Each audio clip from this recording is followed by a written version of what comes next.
Salut YouTube, je suis très contente de vous retrouver aujourd'hui. J'espère que vous avez passé un très bon week-end. Et aujourd'hui, je vous propose qu'on parle ensemble en fait de mon premier trimestre de grossesse pour ce deuxième bébé. Donc, je suis donc actuellement à la fin de mon 4e mois, donc je ne sais plus exactement ce que ça fait en semaines. Et ça aussi, c'est quelque chose de très différent par rapport à Lucie. C'est-à-dire que Lucie, je savais que j'en étais à 17 semaines, 24 semaines. Voilà. Là, honnêtement, je sais pas. Je dois être entre 17 et 19 semaines de grossesse et non pas d'aménorrhée. Donc, honnêtement, je sais pas vraiment où j'en suis. Je compte pas, en fait. Je sais que tous les 25 du mois, je passe sur un autre mois, en fait. Ouais. Donc là, le 25 janvier, j'entame mon 5e mois de grossesse. Donc, je serai à 4 mois de grossesse plein, révolu donc. Donc je suis, enfin la date de mon accouchement, ma DPA, et donc le 25 juin, théoriquement, mais ça pourrait être 2 semaines avant comme 2 semaines après, enfin voilà, c'est assez théorique.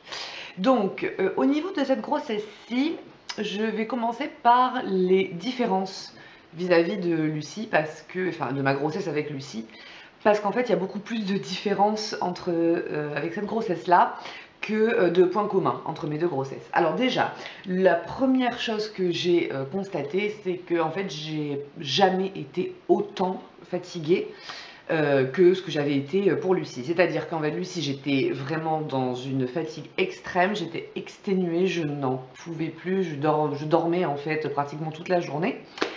Et alors que pour ce bébé-là, en fait, non, j'ai pas eu de marque de fatigue.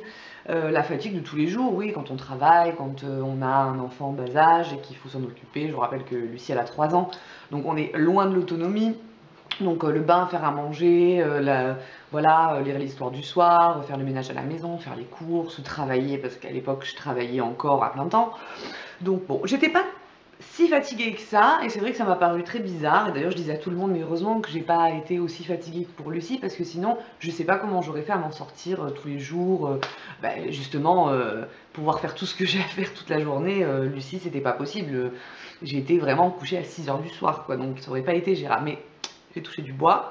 J'ai pas eu cette fatigue hormonale qui est très très lourde en fait et qui vous bloque tout le corps et vous pouvez même plus avancer, enfin voilà. C'est une fatigue, c'est pas du tout une fatigue physique ou intellectuelle comme on peut en avoir dans des moments un petit peu, voilà, où on tombe malade. Non, c'est pas du tout la même chose. Là, c'est vraiment une fatigue où on a la tête, on est comme ça, on n'en peut plus, enfin bon. Donc pas du tout fatiguée pour cette grossesse-ci. J'ai su beaucoup plus rapidement que j'étais enceinte. Je l'ai su, j'avais des signes, mon corps m'envoyait des signes, tout ça. Donc j'ai fait un test à 10 jours, je crois, après la fécondation. Et il y avait une toute petite barre qui apparaissait, vraiment une barre très très très très légère.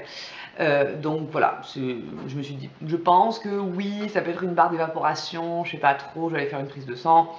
J'ai fait une prise de sang qui a conclu effectivement un taux très bas d'HCG, pardon, mais un taux quand même. Donc après, il a continué à évoluer les jours suivants. Donc voilà, c'était bien parti. Autre différence aussi, c'est la forme de mon ventre. Alors je vais vous montrer mon ventre. Je sais pas si là vous allez le voir. Voilà, on va le mettre comme ça. Donc voilà, la forme de mon ventre. Alors là, en fait, il est beaucoup plus en pointe que Lucie, j'étais beaucoup plus large en fait sur les côtés. Donc la forme déjà est complètement différente, je suis beaucoup plus en pointe. Et comme je vous ai dit il y a 3 minutes, je suis enceinte de 4 mois, même pas 4 mois. Et le corps se rappelle de... Attendez, je reviens. Le corps se rappelle en fait de la transformation. Donc paraît-il qu'on voit plus vite, mais c'est vrai que cette deuxième grossesse, c'est pas du tout pareil, quoi. J'ai l'impression déjà d'être enceinte de 6 mois. Déjà des habits de grossesse depuis longtemps, quoi, hein, par rapport à Lucie, où j'ai vraiment dû mettre des pantalons de grossesse à 5 mois parce que je commence à être un peu inconfortable. Je prends moins de poids aussi. Je remarque que j'ai pris 4 mois 4 kilos, 5 kilos à peu près. Lucie, j'avais déjà pris beaucoup plus que ça, et d'ailleurs j'ai pris 35 kilos pour Lucie. Bon, que j'ai perdu après, voilà, c'est des kilos de grossesse, quoi, ça se perd, c'est pas des kilos installés. Mais là, je prends un petit peu moins de poids. Au niveau des envies alimentaires, c'est très différent aussi. Lucie, j'avais envie d'endives, de citron sec, des noix, des abricots secs, voilà. Tandis que là, pour ce bébé, j'ai envie de plein en sauce, j'ai envie de sauce tomate, de pâtes avec plein de sauce dedans pour que je puisse saucer la sauce avec du pain. Voilà, j'ai vraiment des gnocchis, des choses moelleuses, voilà, j'ai vraiment envie de ça, donc complètement différent quoi. Pour Lucie, je voulais du sec et bon, acide, mais bon, peu importe, mais quelque chose de sec. Tandis que là, c'est de la sauce, et voilà, c'est quelque chose de moelleux, enfin c'est complètement différent. Et ensuite mes similitudes avec la grossesse que j'ai eue, ma première grossesse, donc avec ma fille Lucie. Bah écoutez, franchement, il n'y en a pas tant que ça, bon, si ce n'est des sensations, dans le corps évidemment. Je ressens les mêmes sensations du corps, je les ai ressenties un tout petit peu plus tôt pour ce bébé-là. Mais bon, j'avoue que c'est pas non plus, enfin à 8 semaines, j'ai pas senti des coups de pied quoi, je veux dire, voilà, en raison gardée, je l'ai senti quoi, 1 ou 2 semaines plus tôt que ce que j'ai senti Lucie. Voilà, les similitudes, bah, franchement il y en a pas beaucoup. Il n'y en a pas beaucoup. Je voulais aussi évoquer avec vous ma petite mésaventure qui m'est arrivée au mois de décembre. Parce qu'en fait, c'est très fréquent. Enfin, ma gynécologue m'a dit 20 à 25% des femmes ont ce genre de désagrément. Donc, je vous l'avais brièvement expliqué dans ma vidéo de vendredi. Et en vous disant justement que j'allais aujourd'hui approfondir le sujet. En fait, qu'est-ce qui m'est arrivé? Le 22 décembre, j'avais posé ma matinée, je ne devais pas travailler. Et j'ai fait un ménage chez moi, quelque chose de titanesque, quoi. Et je vais manger chez mes parents le midi, qui habitent toujours à côté de chez moi, donc voilà, je mange tranquille et tout. Et puis à table, je sens quelque chose qui coule entre mes jambes. Je me dis, c'est bizarre. En même temps, je suis habituée à ce genre de sensation parce que j'ai beaucoup de pertes blanches depuis que je suis enceinte, donc je suis habituée à sentir un peu humide. Mais là, le flux était pas le même, c'était pas la même intensité. Un peu intime, hein, mais bon, voilà, je vous explique. Et 30 secondes après, ça me le refait. Et là, je me dis, non, là, il y a quelque chose qui va pas. Donc, je regarde, en fait, j'ouvre mon pantalon, le bandeau de grossesse, je soulève ma culotte et là, je vois qu'il y a du sang. Donc, je dis, il y a du sang, j'ai du sang dans la culotte, je me lève, enfin bon, voilà, on a très bien vu qu'il y avait du sang partout. C'était une hémorragie, en fait, hein. Et je vais sur les toilettes, et là, ça coulait. J'ai essayé d'avoir ma gynéco en ligne, je ne l'ai pas eu. Donc, avec ma mère, on a laissé ma fille à mon père, on a pris la voiture toutes les deux. Ça a coupé, je reprends. Donc, voilà, on a pris la voiture toutes les deux. Moi, j'ai appelé mon mari entre-temps. Je lui ai dit, retrouve-moi chez la gynéco. Je saigne, voilà. J'ai pris avec moi tous les échos que j'avais fait depuis le début, en fait, hein. Et bon, elle m'a pris tout de suite en urgence, pas de souci. Et donc là, elle m'annonce un décollement du placenta. Elle me dit bébé va bien, mais vous avez le placenta qui est inséré encore bas. L'utérus est comme ça en fait, et puis le placenta il est là, le col est juste là. Donc moi il est encore inséré bas, après il remontera avec la grossesse, m'a-t-elle expliqué, mais voilà, vous avez fait des efforts, vous êtes beaucoup dépensé, et donc bon ben ça s'est décollé en fait en bas. Donc elle me dit le décollement n'est pas très important, l'oxygène passe bien encore dans le cordon, enfin le placenta, tout ça. Ça pose pas de problème au bébé, donc écoutez, vous rentrez chez vous, vous vous alitez, vous prenez du Spasfon, 6 Spasfon par jour. Vous faites aucun effort, vous ne faites rien, vous restez allongé jusqu'à ce que les saignements s'arrêtent. La fête de Noël, bon tout ça, on a quand même fêté Noël, hein, ça s'est quand même très bien passé. Du coup, Lucie est partie en vacances chez sa marraine pendant 5 jours. Et le 2 janvier, j'avais donc une écho de contrôle à passer. J'avais plus de décollement à ce moment-là, mais à la place du décollement, s'était formé un hématome, c'est-à-dire que le sang s'était coagulé entre le placenta et l'utérus. Donc mon hématome faisait à ce moment-là 7 cm de long sur 2 cm de large, donc ça faisait quand même un truc pas mal quoi.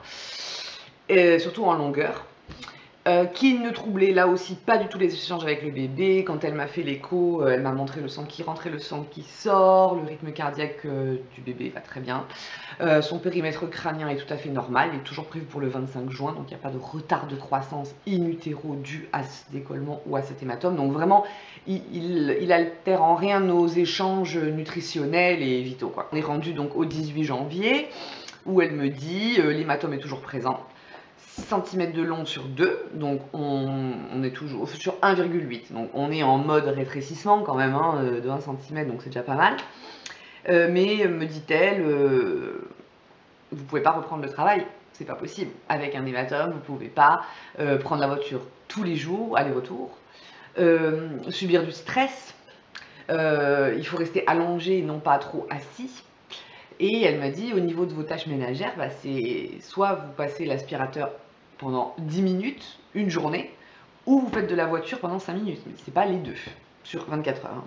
Donc il faut que je choisisse en fait les activités que je dois faire. Si j'estime que bon bah là non, aujourd'hui il faut que je range la salle de bain, ben je vais ranger la salle de bain, mais je vais mettre la journée pour ranger la salle de bain. Je vais le faire tout doucement. Il faut que j'évite les positions accroupies. Il faut que j'évite les positions assises, de préférence semi-allongées, si vraiment la position allongée est un peu gonflante, quoi, parce que c'est vrai qu'à la fin c'est un peu gonflant de rester tout le temps allongé. Heureusement que ça arrive maintenant plutôt qu'à la fin de la grossesse, parce que là en fait un hématome rétroplacentaire, c'est tout de suite, il faut que le bébé naisse, en fait il n'y a pas le choix.